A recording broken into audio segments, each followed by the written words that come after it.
Hello बच्चों, let's read the question. Question है हमारा 2 moles of helium gas are taken over the cycle ABCDA, जैसा कि नीचे डायग्राम में दिया हुआ है, as shown in the PT diagram. ये डायग्राम आपका पीटी डायग्राम है और LN2 की वैल्यू दी है। Pressure on y axis and temperature on x axis.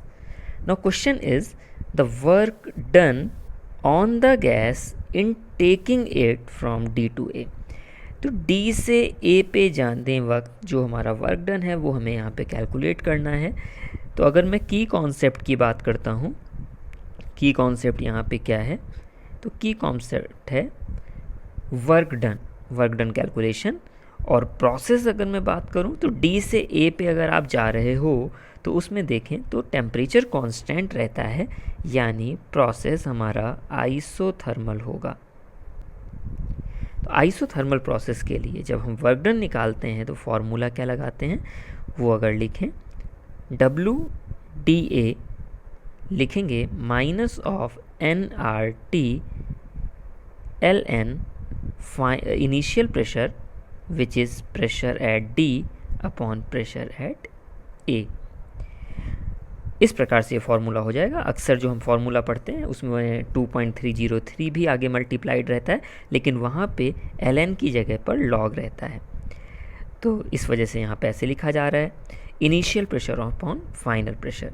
अब यहाँ पे अगर मैं वैल्यू पुट करने पे आऊँ तो minus of number of moles कितने हो जाएंगे, 2 मोल्स इनिशियली दिया हुआ है, आर टेम्परेचर D से A पे टेम्परेचर हमारा कितना है 300 केल्विन, तो ये 300 आ जाएगा, multiplied by ln pressure at D is 1 into 10 to the power 5 and pressure at A is 2 into 10 to the power 5। इसे सॉल्व करें तो 10 to the power 5 10 to the power 5 cancel out हो जाएगा। यहाँ लिख सकते हैं ये 2 इंटू 300 600 R और ln 1/2, जिसे फर्दर सॉल्व करके लिखा जा सकता है माइनस ऑफ 600 R और ln 1/2 को माइनस ln 2, या इसे माइनस माइनस प्लस हो जाएगा 600 R और ln 2 की वैल्यू जो कि पहले ही आपको क्वेश्चन में दी हुई है 0.69 मल्टीप्लाई कर देंगे यहाँ पे, तो ये आपका आ जाता है 414 R के बराबर। आंसर ऑप्शंस में देखें, आंसर की हमारी हो जाएगी बी ऑप्शन की। बी हमारा आंसर हो गया। आई होप आपको समझ में आ गया होगा बच्चों। Thank you and best of luck.